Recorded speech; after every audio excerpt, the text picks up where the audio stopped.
दोस्तों नमस्कार। 4 PM news network और दस्तक दोनों पर आप सबका बहुत बहुत स्वागत है।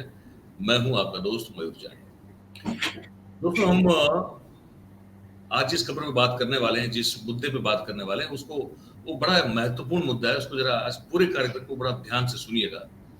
हम ये देखते हैं और हमको ये दिखाया भी जाता है बड़े बिल्कुल एक आयोजनबद्ध मतलब प्लानिंग के साथ इसको जो है हमको दिखाया जाता है कि हमारे जो प्रधानमंत्री जी हैं नरेंद्र मोदी साहब, वो दुनिया में कितनी इज्जत रखते हैं, दुनिया में कितनी पॉपुलैरिटी है। कहा जाता है कि दुनिया के सबसे जितने भी रैंकिंग वाले सब आते हैं सर्वे, तो कहा जाता है कि उनका जो रैंकिंग सबसे ऊपर है, सबसे लोकप्रिय नेता है। और उसमें एक एक चीज जो है बड़ी महत्वपूर्ण है, जो कॉमन है हर उनके विदेश प्रवास में, वो ये होती है जो अभी भी हमने ऑस्ट्रेलिया वाले प्रवास में भी देखी कि वहां जब जाते हैं तो उस देश में जो इंडियन डायस्पोरा होता है, इंडियन डायस्पोरा मतलब कि जो भारतीय जो नागरिक वहां बस चुके हैं, वहां काम कर रहे हैं, वहां रह रहे हैं, वो लोगों का समूह जो होता है उनके साथ उनका एक गेट टुगेदर जो है बिल्कुल होता है। वो बड़ा भव्य होता है। वहां आपको जो है वो उनके नारे जो है वो बिल्कुल आपको जोर शोर से सुनाई देते हैं और एक ऐसा दृश्य निखर के सामने आ जाता है कि हमको लगता है, सबको लगता है और ये बताया भी जाता है बिल्कुल ठोक बजा के सबके दिमाग पर जो है वो ये कि भाई देखिए कितने लोकप्रिय हैं और कितना जो है इनका मान सम्मान है वहां बाहर है।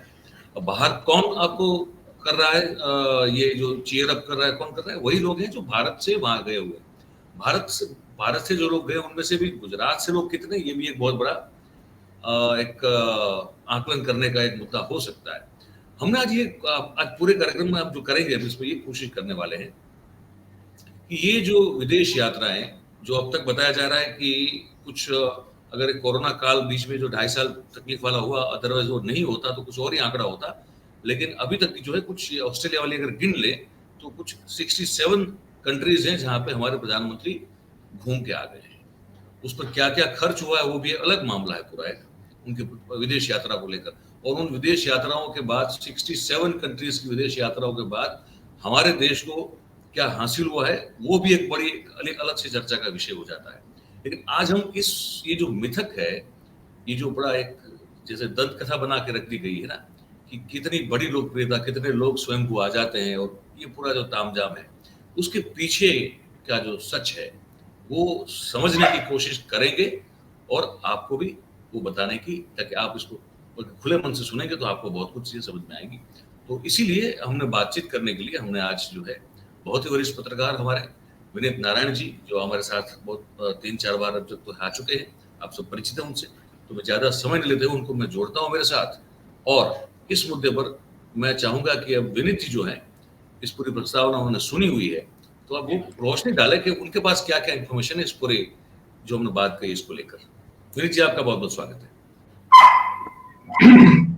देखिए मयूर, आश्चर्य तो होता था सबको कि प्रधानमंत्री जी को जिस तरह का रिस्पांस विदेशी यात्राओं में दिखाया जाता है और जिसको देश का मेन स्ट्रीम मीडिया बहुत बढ़ चढ़ के दिन रात हाईलाइट करता है, उस पर तथ्य क्या है? आपने भी इसके बारे में खोज की होगी और हमारी भी अंतर्राष्ट्रीय संपर्क है, हमने भी दुनिया घूमी है, तो इस पर थोड़ा अध्ययन किया। अब इतने तो संसाधन है नहीं कि हर चीज के वेरिफिकेशन के लिए डेटा प्रोसेसिंग पे जाया जाए, पर जो विश्वसनीय संपर्क है, जो उन शहरों में रहते हैं, उन देशों में रहते हैं, उनसे बातचीत के आधार पर कुछ सूचनाएं प्राप्त हुई हैं। तो पहले तो मैं उन सूचनाओं को आपके दर्शकों से साझा करना चाहूंगा और फिर इस विषय को हम आगे बढ़ाएंगे। उदाहरण के तौर पर जो सबसे ताजा यात्रा ऑस्ट्रेलिया की हुई, उसके बारे में ये बताया जा रहा है कि 12 चार्टर्ड हवाई जहाज भारत से गए चीयर लीडर्स को और लोगों को इस मोदी जी के इस निजी कार्यक्रम में शिरकत कराने के लिए।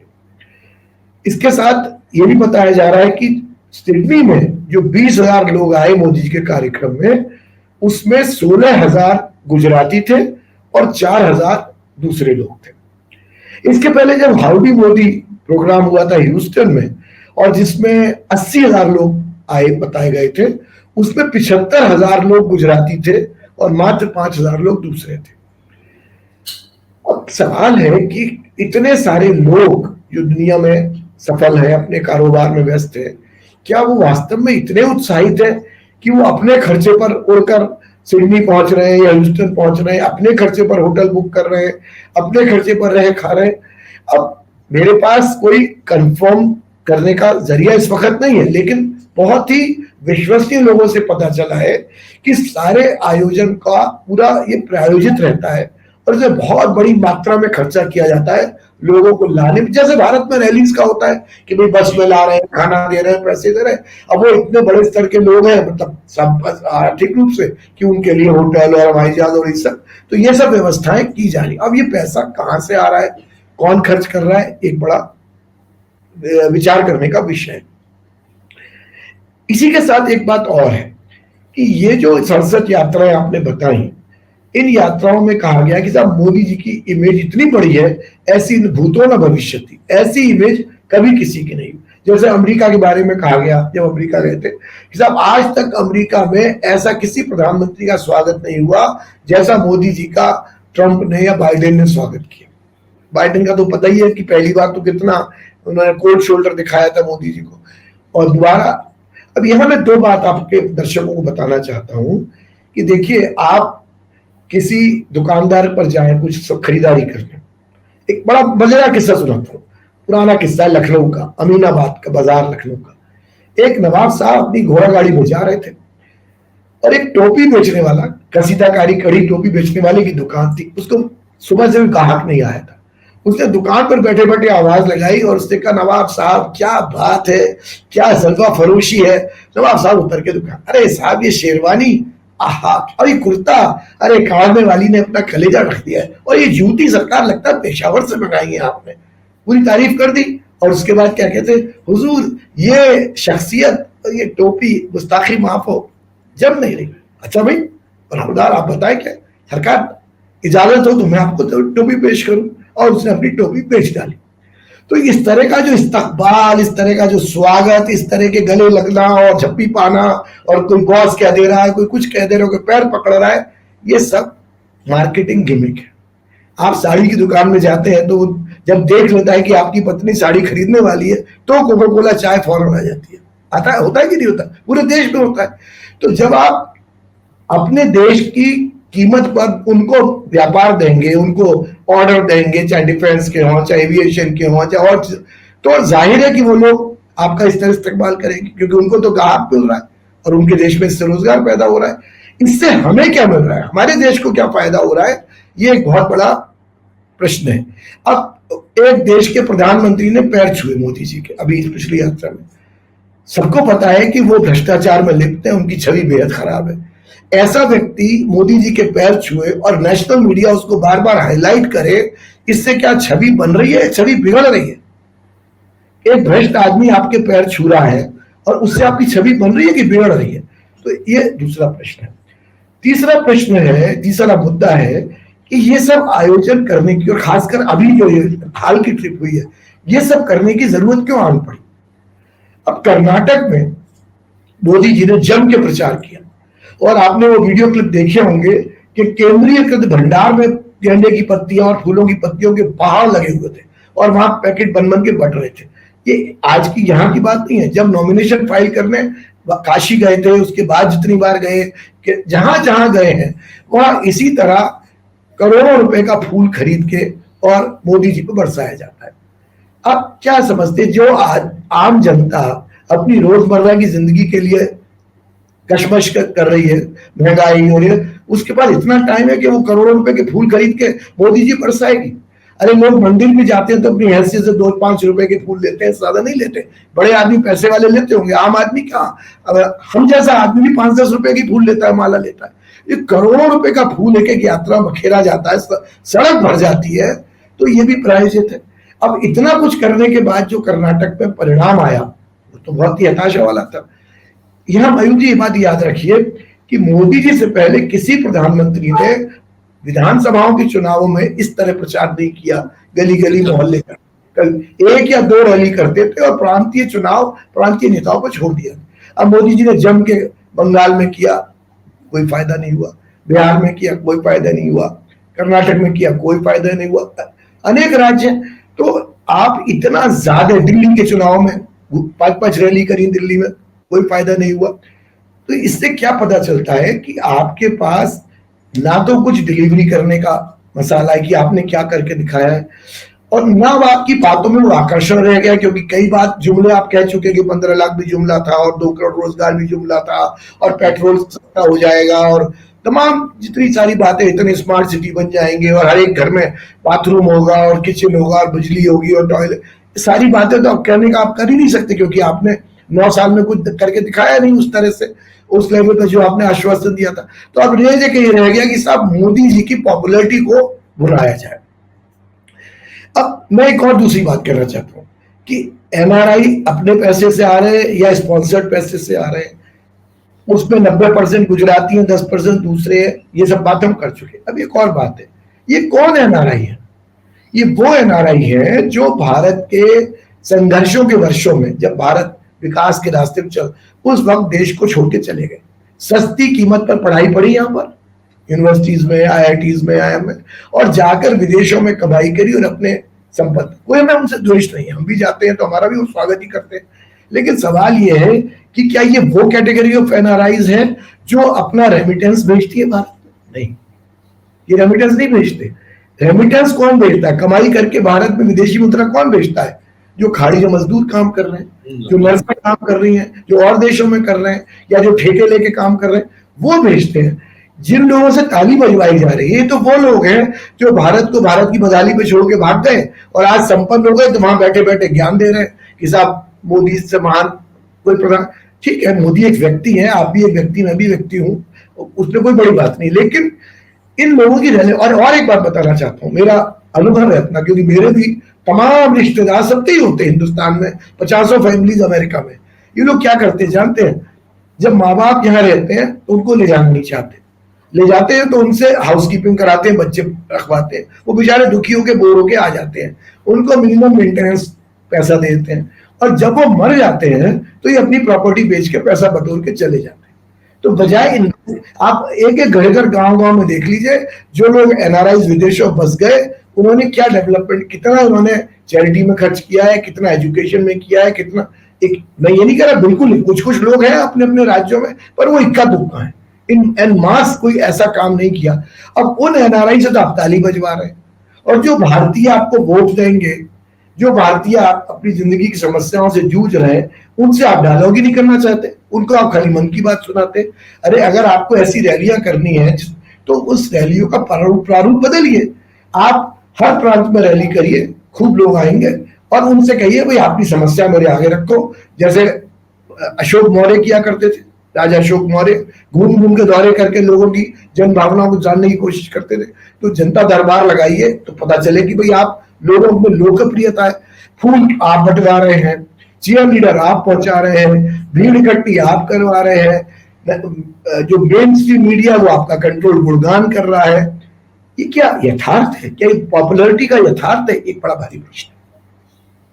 और मैं इसमें ये जोड़ना भी चाहूंगा, क्योंकि मैंने जब तक वो गुजरात में थे मुख्यमंत्री के तौर पर नरेंद्र भाई, तो मैंने, क्योंकि मैं फील्ड रिपोर्टिंग ही ऑलमोस्ट बहुत लंबे अरसे तक मैं करता रहा, तो मैंने उनकी जो है बतौर पॉलिटिकल रिपोर्टर, और मैंने बहुत सारी उनकी रैलियां और सभाएं जो है कवर की हुई है गुजरात में, और ये मैं तब से देख रहा हूँ सब चीज़ों को। मुझे याद है, मैं विनीत जी अगर मैं सही हूँ, मतलब मुझे सही से याद है अगर, तो मैं ये जरूर कह सकता हूं कि 2007 तक की जो भी उनकी गैदरिंग्स होती थी, पब्लिक गैदरिंग जो भी उनका हुआ करता था, कोई भी कार्यक्रम हो, कहीं भी जो सभा हो, तो वहां तक तो मैंने देखा था कि लोग जो है गुजरात में वो उमड़ के खुद जो है बढ़ चढ़ के हिस्सा लेते थे, मतलब लाना पड़े उनको कैसे भी करके, वो स्थिति बहुत कम थी। 2007 के चुनाव के बाद, हाँ बिल्कुल, जहां तक मुझे ठीक से याद है, उसके बाद मतलब जो उनकी दूसरी टर्म जो शुरू हुई, उसके बाद धीरे धीरे वो माहौल बदलता गया। उसके बाद हमने तो देखा, वो ये देखा कि फिर जिले के कलेक्टर को, जिला का जो पुलिस अधीक्षक होता है उसको, जिला का जो वहां का जो एमपी होता है, जो विधायक होता है, सबको फिर ये सूचना दी जाती थी स्पष्ट रूप से कि आपको, हर एक को एक आंकड़ा दिया जाता था कि आपके हिस्से इतनी भीड़ इकट्ठा करना है, आपके हिस्से इतनी भीड़ इकट्ठा करना है। और वो आप नहीं करोगे तो भैया फिर ठीक नहीं होगा। तो हमने ऐसे ऐसी रैलीज और ऐसे ऐसे कार्यक्रम देखे हुए हैं जहां पे मजबूरी में लोग जो है, गुजरात स्टेट ट्रांसपोर्ट की बसेस जो है, क्योंकि वो तो घर की खेती है, जितना इस्तेमाल करना करो, पैसा देना तो दो, ना देना तो मत, तो ठीक है, उसमें भर भर के लाते थे। और हमने देखा है, हमने शूट किया, हमारे पास कुछ वीडियोस भी बहुत सारे से पड़े होंगे तब के, लोग जो है ना बीच गैदरिंग में, पब्लिक गैदरिंग में, सभा में, वो जो है चल के जा रहे हैं। उनको फूड पैकेट मिल गया जो प्रॉमिस हुआ था, उनको जो प्रॉमिस हुआ वो कैश मिल गई, ठीक है, बोला अपना काम खत्म हो गया, कौन सुनेगा ये सब। तो कोई इंटरेस्ट हो या कोई, जैसे कहते हैं ना, एक डिवोटेड, एक लॉयल फॉलोअर जो होता है, वो किसी भी हालत में, किसी भी सूरत में अपने नेता की बात को सुनने बगैर जाएगा नहीं कहीं भी। ये वो भीड़ हमने मतलब तब से देख रहे हैं कि गुजरात में भी वो भीड़ कभी नहीं रही है कि मतलब कि अब कितनी भी बारिश ही क्यों ना हो, या तब तक की धूप क्यों ना हो, या कड़कड़ाती ठंड क्यों ना हो, लेकिन हम आपको सुनेंगे और हम खुद आएंगे। तो ये स्थिति तो रही नहीं है, तो गुजरात में भी नहीं रही है, मैं आपको दावे से बोल सकता हूँ। अब ये फिर उसके बाद ही हम वही मॉडल हमने हर जगह इम्प्लीमेंट होता हुआ देखा। अमेरिका का जो हाउडी मोदी वाला कार्यक्रम था, विनीत जी, मैं भी अपने एक मित्र हैं जो वहाँ परसों से स्थायी है, तो उस समय हमारी बात हो रही थी उनसे। हमने कहा कि यार बताओ भाई, ये क्या मांझरा है पूरा वहां पे। बोले मयूर भाई ऐसा है कि अब अच्छा, हर जगह पे उन्होंने क्या है कि वो फ्रेंड्स ऑफ बीजेपी वाला वो खोल के रखा हुआ है, ठीक है, और फ्रेंड्स ऑफ बीजेपी वाला जो संगठन होता है, उसके वो एक तरह से नोडल एजेंसी हो जाती है लोगों को इकट्ठा करने के लिए। जो मैं इस पूरे मॉडल को जब तक जितना जान पाया वो ये है। और वो लोग जो है फिर कहा जहां अगर जरूरत पड़े कि भैया अब एक चीज समझना दर्शकों को जरूरी है, हमारे दिमाग में ये होता है कि जो बाहर है वो सब डॉलरों में खेलते हैं, ऐसा नहीं है। ऐसा नहीं है, बाहर है वो सब डॉलरों में नहीं खेलते हैं। उनकी महदंश मतलब ज्यादातर तो तकलीफ उनको बहुत बहुत भुगतनी पड़ती है। उनके पास पैसों को लेकर वो 8-8 घंटा 10-10 12 घंटा काम करते हैं, वीकेंड में छुट्टी नहीं लेते हैं, कैसे भी करके उनको पैसे वो डॉलर बचाना होता है। तो वहां भी डॉलर का महत्व ये है कि अगर आपने ऑफर कर दिया कि आप अगर इस कार्यक्रम में आओगे तो आपका उस समय का डिनर भी जो है वो आपको मिल जाएगा बढ़िया सा, और आपको 100 या 200 या 300 या 400 या 500 डॉलर मिल जाएंगे। तो वहां उससे लालायित होने वाले लोगों की संख्या बहुत ज्यादा है। हमारा दोस्त जो था वहां पे, उसने हमको ये बताया। तो और फिर कुछ मेरे ख्याल से कुछ इंटरव्यूज भी चले थे उस समय, यूट्यूब पे मैंने देखे भी थे कुछ लोगों के कि भाई हम तो पैसे हमको प्रॉमिस किए कि इसलिए हम आए, हमको लाया गया है, हम आए नहीं। ये से बहुत सारे इंटरव्यूज जो वो भी हमने देखे थे। तो यही है मतलब जहां जब भी ये होता है तो, और क्योंकि गुजराती और पंजाबी दो कौम ऐसी हैं जो ज्यादा बड़ी मात्रा में वो दुनिया में हर जगह फैली हुई है, तो जहां गुजराती है तो फिर इनके लिए रास्ता आसान है। ये आपने जो अभी कहा उसके बारे में मुझे 3 टिप्पणी करनी है। पहली बात तो देखिए, पूरी निष्पक्षता से अपने को मानना चाहिए कि सरकारी मशीनरी का दुरुपयोग और सरकारी बसों में भीड़ भरने की जो प्रक्रिया है, जो अभ्यास है, वो सब राजनीतिक नेता करते हैं। जिस भी पार्टी मंत्री बनेगा, मुख्यमंत्री, प्रधानमंत्री, ये काम हमेशा से होता है। तो इसलिए वो तो हम उस बात को तो हम इग्नोर कर सकते हैं कि मोदी जी कर रहे हैं तो कुछ गलत नहीं कर रहे। फर्क क्या है, गलत तो है लेकिन सब कर रहे हैं, सब कर रहे। फर्क क्या है कि मोदी जी को ऐसा दिखाया जा रहा है मीडिया के द्वारा, भाजपा के द्वारा, जैसे पहली बार एक अजूबा हुआ है कि इतना लोकप्रिय नेता है कि देश और विदेश में लोग उसके दीवाने हैं। अभी जो कुछ हमने एनालिसिस किया एनआरआईज के बारे में, उससे स्पष्ट है कि वो भी उसी कैटेगरी के लोग हैं जिस कैटेगरी की भीड़ यहाँ आती है। ये काम मोदी जी से पहले कभी किसी प्रधानमंत्री ने नहीं किया कि विदेश यात्रा पे गए तो अपने संसाधनों को लगा के, अपने लोगों को लगा के, और पूरी एक बहुत ही ऑर्गेनाइज तरीके से इवेंट करना और इवेंट में अपनी छवि बनाना। अब इन सब चीजों के लिए विज्ञापन जरूरी है, देश में विज्ञापन जरूरी है। छवि बनाने के 4-4, 5-5 पेज के विज्ञापन छप रहे हैं। अब ये विज्ञापन कौन दे रहा है? विज्ञापन दे रहा है केंद्र भारत सरकार, विज्ञापन दे रहे हैं भारत सरकार के मंत्रालय, विज्ञापन दे रहे हैं पब्लिक सेक्टर अंडरटेकिंग, विज्ञापन दे रही है राज्य सरकारें, और विज्ञापन दे रहे हैं सरकार से फायदा उठाने वाले उद्योगपति और विज्ञापन दे रहे हैं भारतीय जनता पार्टी, जो आज दुनिया की सबसे धनी पार्टी बन चुकी है।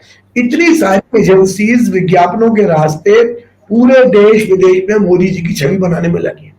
अब पहला तो सवाल ये आता है कि पीएम केयर फंड का हिसाब आज तक नहीं दिया जा रहा, और हम लोग इस विषय पहले बात कर चुके हैं कि पीएम केयर फंड को जिस तरह लॉन्च किया गया था वो सबके दिमाग में था कि ये सरकारी है, क्योंकि अशोक की लाट का प्रयोग किया गया और अब आप कहते हैं कि निजी है, जबकि उसमें पीएसयू का भी पैसा लगा है। तो पीएम केयर फंड का आप हिसाब नहीं दे रहे, तो क्या पीएम केयर फंड इस तरह की इवेंट मैनेजमेंट में खर्च किया जा रहा है? एक सवाल है, जांच का विषय। दूसरी बात जो अमेरिका में कहा कि साहब अभूतपूर्व स्वागत मोदी जी का हुआ, तो मैं कोई किसी दल के पक्ष में बात नहीं कर रहा, मुझे जो फैक्ट्स पता है बताना चाहता हूं कि आजाद भारत के इतिहास में एक ही प्रधानमंत्री ऐसा हुआ है जिसको हवाई जहाज के अंदर जाके रिसीव किया अमेरिका के राष्ट्रपति ने, जॉन एफ कैनेडी और उनकी वाइफ ने, और वो प्रधानमंत्री थे नेहरू और उनकी बेटी इंदिरा गांधी। जब वो वाशिंगटन पहुंचे तो रिसीव करने आए और सीढ़ी चढ़ के अंदर गए और अंदर से इसके वीडियोस हमने देखे। ऐसा स्वागत तो आज तक किसी प्रधानमंत्री का दुनिया में कहीं नहीं हुआ। अभी कल ही जब प्रधानमंत्री का 2-3 दिन पहले जापान की रैली का आया था, तभी व्हाट्सएप पे आया कि जब हिरोशिमा की बमबारी के बाद नेहरू गए थे तो 30,000 जापानी अपने आप चलकर नेहरू का भाषण सुनने आए थे। मैं कोई नेहरू जी की तुलना मोदी से नहीं कर रहा, पर मैं कहता हूं कि कितना बड़ा पैसा, कितना मैनेजमेंट, कितनी इमेज बिल्डिंग के लिए खर्च करने के बाद भारत को क्या मिल रहा है, भारत के आम मतदाता को क्या मिल रहा है? आपके प्रधानमंत्री पैर छुए या आपको बॉस कहे या आपकी इतनी भीड़ आए या आपके लिए इतने विज्ञापन छपे, इससे आम मतदाता को क्या मिल रहा है? ये एक बहुत बड़ा सवाल है। लेकिन जो लोग इस काम में लगे प्रोपेगेंडा में, चाहे मीडिया के लोग हों और चाहे पार्टी के लोग हों, अब ये देखिए कि कर्नाटक की हार की बौखलाहट का एक एग्जाम्पल देखिए। इतनी बार मोदी जी विदेश गए, क्या कभी आपने सुना कि पार्टी अध्यक्ष उनको रिसीव करने पहुंचे? अब क्या हुआ, अभी ऑस्ट्रेलिया यात्रा से लौटे, सुबह 6 बजे जेपी नड्डा समेत पार्टी के पदाधिकारी दिल्ली एयरपोर्ट पर मोदी जी का स्वागत करने के लिए खड़े थे। तो मतलब ले दे के भाजपा के पास अब कोई मुद्दा नहीं बचा जिसको वो लोगों को कन्विंस कर सके। और जिस तरह से मोदी जी की पूजा की जा रही है, जिस तरह से मोदी जी को बताया, अब एक और प्रचार चल रहा है कि साहब मोदी जी के आने से जैसी देशभक्ति हुई है वैसी देशभक्ति देश में कभी नहीं। मैं आपको याद दिलाना चाहता हूं, और आप थोड़े मुझसे उम्र में ज्यादा छोटे हैं, लेकिन हम सन 71 की याद दिलाएं। बांग्लादेश की विजय के बाद इंदिरा गांधी का तो ग्राफ पूरे वर्ल्ड में उठा ही, लेकिन देशभक्ति की लहर ऐसी उठी थी, मुझे नहीं याद कि कोई गांव गली मोहल्ला कस्बा रहा हो जहां देशभक्ति के नारे लगाते हुए जुलूस ना निकले। इंदिरा गांधी ने बांग्लादेश को अलग करा लिया, सिक्किम को बुला लिया। मोदी जी की ऐसी कौन सी उपलब्धि है? क्या पाकिस्तान ऑक्युपाइड कश्मीर को कब्जा कर लिया? क्या चीन ने जो कब्जा करा उससे अपनी जगह खाली करा ली? क्या पड़ोसी देशों में जो हमारे, चाहे म्यांमार हो, चाहे मालदीव हो, चाहे लंका हो, चाहे अफगानिस्तान हो, चाहे पाकिस्तान हो, चाहे नेपाल हो, इनमें जो चीन का प्रभाव बढ़ा है बहुत ज्यादा है आज की तारीख में, क्या उसको काउंटर कर पाए मोदी जी अपनी विदेश नीति से? नहीं कर पाए। तो ऐसी कौन सी छवि बनी? अब आप आज नए चीज पे आ जाइए, G20 की जो मीटिंग हो रही है। अब ये G20 का जो इतना हल्ला है कि गांव गली मोहल्ले में होर्डिंग लगे हैं और पूरे देश में प्रचार हो रहा है। पहली बात तो ये कि G20 के आयोजन पहले भी बहुत बार होते रहे, कोई नई बात नहीं है। और इस पूरे G20 के आयोजन से सिवाय मोदी जी की छवि बनाने के देश को क्या लाभ हो रहा है? इससे हमारे को क्या आर्थिक लाभ हुआ है? क्या हमारे मतदाताओं को लाभ हुआ है? क्या हमारी विदेश नीति में इजाफा हुआ है? क्या हमारा प्रभाव बढ़ा? सिवाय इसके कि चाहे वो काशी विश्वनाथ मंदिर का उद्घाटन हो, चाहे वो भारतीय संसद के नए भवन का उद्घाटन हो, और चाहे वो हाउडी मोदी हो, चाहे हर जगह एक इवेंट होना, उसमें अरबों रुपया खर्च होना और उसे मोदी जी की छवि बनाना, और उसके बाद ये कहना कि मोदी जी जैसी लोकप्रियता पूरे दुनिया में कहीं नहीं। ये तो आपके श्रोताओं को गंभीरता से सोचना चाहिए। मैं उदाहरण देना चाहता हूँ मयूर जी, इसको मोदी जी अन्यथा ना ले, कोई भी नेता अन्यथा ना ले, मैं एक जनरल स्टेटमेंट दे रहा हूँ। आप ये बताइए, शायद मैंने पहले एक बार कहा भी हो तो कोई बात नहीं, दोबारा रिपीट कर देता हूं कि स्वास्थ्यवर्धक ड्रिंक क्या होते हैं? स्वास्थ्यवर्धक ड्रिंक होते हैं नींबू की शिकंजी, छाछ, दूध गन्ने का रस, बेर का रस, फालसे का रस या अन्य फलों के, मौसमी संतरे का रस। कोको कोला, पेप्सी कोला तो नहीं होते ना। नहीं नहीं, बिल्कुल नहीं। तो उनका फॉर्मूला ही नहीं पता क्या है। मैंने सुना है कि उसमें पेट्रोलियम जेली होती है, सैक्रीन होती है, कार्बन डाई मोनोऑक्साइड होती है, प्रिजर्वेटिव होता है, फ्लेवर होता है। एक भी चीज कोको कोला या पेप्सी कोला में स्वास्थ्यवर्धक नहीं होती। बल्कि जो स्वदेशी जागरण मंच वाले लोग हैं वो तो साफ कहते हैं कि ये तो एक तरह का टॉयलेट क्लीनर है, इससे आप टॉयलेट के दाग साफ कर सकते हैं। तो ये तो डैमेज करता पेट। लेकिन आज दुनिया में सबसे ज्यादा क्या क्या पिया जा रहा है घर घर में? पेप्सी और कोको कोला। क्यों पिया जा रहा है? जहर होते हुए पिया जा रहा है क्योंकि उसकी मार्केटिंग बड़ी जोरदार है। ब्रांडिंग जबरदस्त है भाई। ये सलमान खान, आमिर खान, ये जितने भी बड़े बड़े या क्रिकेटर पकड़ लीजिए आप, ये सब इनकी जो है विज्ञापन करते हैं, उसमें वो बड़ा पैसा चार्ज करते हैं। और ये लोग जो, ये बिल्कुल सही कह रहे हैं आप, वो पीने लायक चीजें हैं। अब मैं क्या कहता हूँ, लोग फिर भी इसलिए पीते हैं क्योंकि उसका ब्रांडिंग ऐसे किया जाता है। तो ठीक, मैं इसको मोदी जी अन्यथा ले लें, बड़ी क्षमा याचना के साथ कहना चाहता हूँ, मोदी जी की ब्रांडिंग जो है पेप्सी कोला और कोका कोला की तरह हो रही है। कि आप घर का चाहते हैं कि वो बेहद लोकप्रिय नेता है, लेकिन लोकप्रियता के जो मापदंड है, जो आपने वायदे किए पहले चुनाव के पहले, कितने पूरे किए? क्या जिन एनआरआई को आप कह रहे हैं कि आपकी यशगान कर रहे हैं, ताली बजा रहे हैं, उनमें से कितने एनआरआई लौट के भारत आ गए रहने के लिए? जब मोदी जी ने तो भारत को स्वर्ग बना दिया, अब हम अमेरिका में नहीं रहेंगे, अब हम ऑस्ट्रेलिया में नहीं रहेंगे, अब तो भारत में जाके अपने गांव घर में रहेंगे। कितने आए? सर्वे करा लीजिए। तो सवाल ये है कि देश छोड़ के जाने वालों के आंकड़े बहुत, एक हमने कार्यक्रम किया भी था, वो बताया था कि देश छोड़ के जाने वालों के आंकड़े जो है वो बढ़ रहे हैं। और उसमें सबसे ज्यादा बड़ी बात है कि सबसे धनी लोग हैं वो देश छोड़ के भाग रहे हैं, क्योंकि उनको यहाँ पे हजारों लोग जा चुके हैं नागरिकता छोड़ छोड़ के भारत की। तो ये जो पेप्सी कोला के तरह की ब्रांडिंग की जा रही है मोदी जी की, इसका आम मतदाता को, देश को कोई लाभ नहीं मिल रहा है। और इसके लोगों को बुनियादी चीजों पर सवाल खड़े करने चाहिए और मोदी जी को बुनियादी बातों के जवाब देने चाहिए कि उनका ठोस योगदान क्या है। इतना भारी इवेंट, मैंने आपको एक चीज बताना चाहता हूँ, जब मोदी जी प्रधानमंत्री बने तो मैं कॉलम लिखता हूँ अखबार में जो 20-22 राज्यों में अलग अलग भाषाओं में चलता है।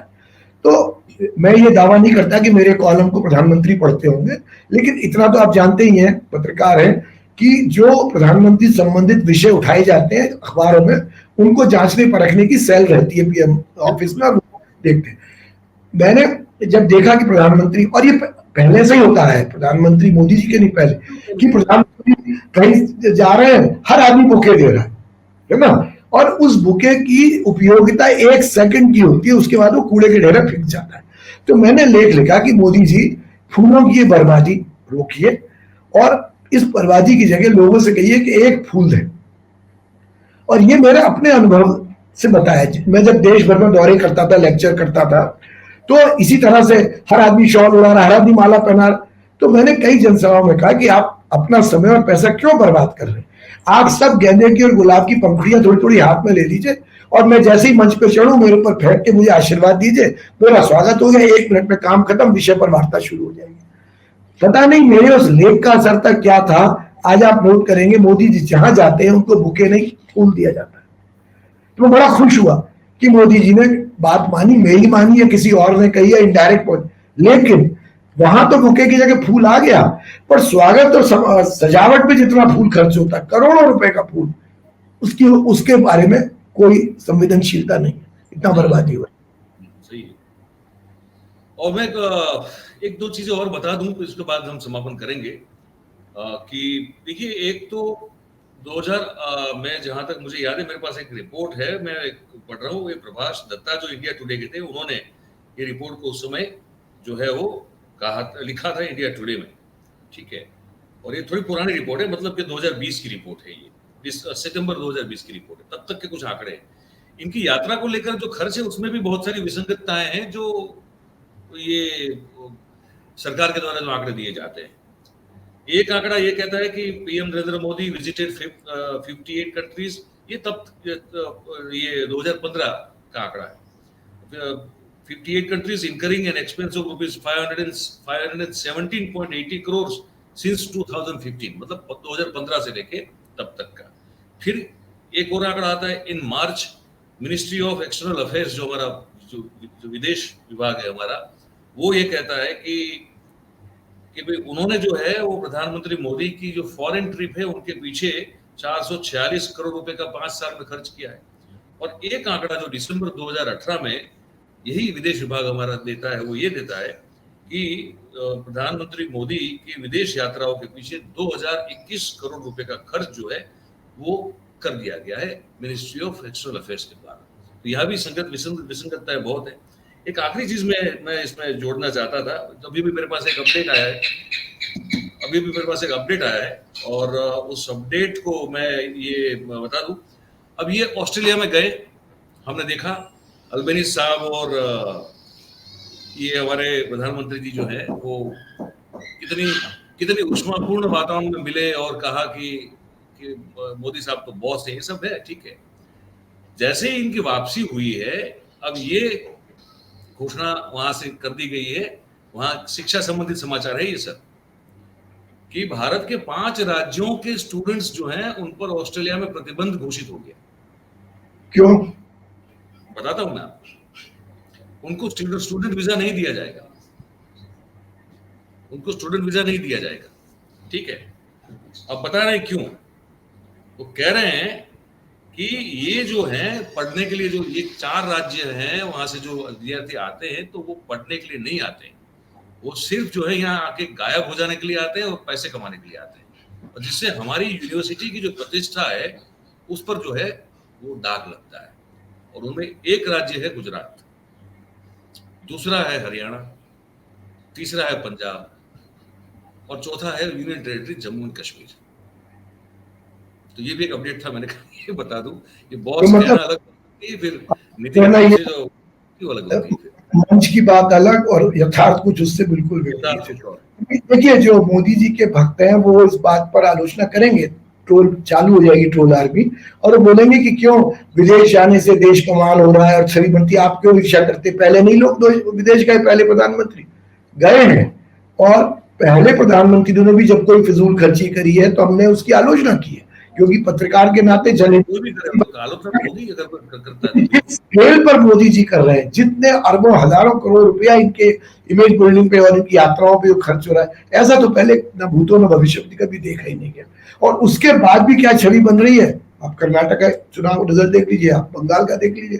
तो अब समय आ गया है कि मोदी जी ठोस बातों को करें, उपलब्धियों को बताएं, जन समस्याओं को समझने की कोशिश करें। लेकिन भाजपा के पास ऐसा कुछ है ही नहीं बताने को। कहीं ऐसा ना हो कि सिर्फ मोदी के सहारे अपनी नैया खेलने वाली भाजपा कल को मोदी जी के चित्र पर फूलमाला चढ़ा के और भोग लड्डू पेड़े लगाने लगे कि हमारे भगवान है, देश को बचाएंगे। इनको एक देवत्व का जो है वो प्रतिष्ठापना ना कर दी जाए, क्योंकि अब कुछ बचा नहीं है। तो ये एक बड़ा एक अजीब सी दयनीय स्थिति हो रही है देश की। एक और मुद्दा था, पर मुझे समय काफी हो चुका है, उस पर मुझे लगता है कि बात करनी चाहिए। अब ये जो सेंगोल को एक राजधन के रूप में स्थापित करने की बात है, उस पर एक बात करेंगे हम लोग। अभी इस कार्यक्रम को यही समाप्त करने जा रहे हैं। सर, आपने बहुत अच्छी बातें बताई, बहुत बहुत धन्यवाद आपका। Thank you very much sir, बहुत बहुत धन्यवाद। तो ये दोस्तों विनीत नारायण साहब थे हमारे, हम सबके वरिष्ठ हैं, वरीय हैं। तो कुल मिला के बस मामला ये है कि ये जो है ना, ये इसको जरा सोचिए, बिल्कुल दिमाग की खिड़की हम जैसे हम कहते हैं खोल के सोचिए कि वहां अगर वाहवाही अगर मान लीजिए कि सचमुच में भी हो रही है, ये सब हमने जो बताया आपको वो तो अलग बात है। अगर हम ये कहें कि वहां सचमुच में हो भी रही है वाहवाही, तो इससे हमको यहाँ हमारे देश में बतौर नागरिक क्या फर्क है पड़ रहा है, ये बताइए।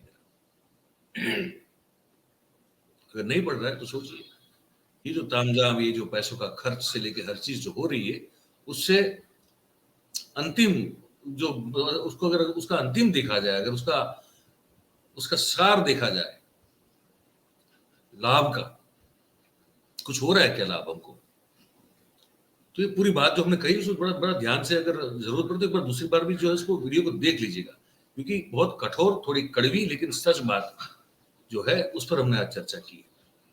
तो ये जो बात सुनी आपने, उस पर आपको क्या लगा ये आप कमेंट बॉक्स में जरूर हमको बताइएगा।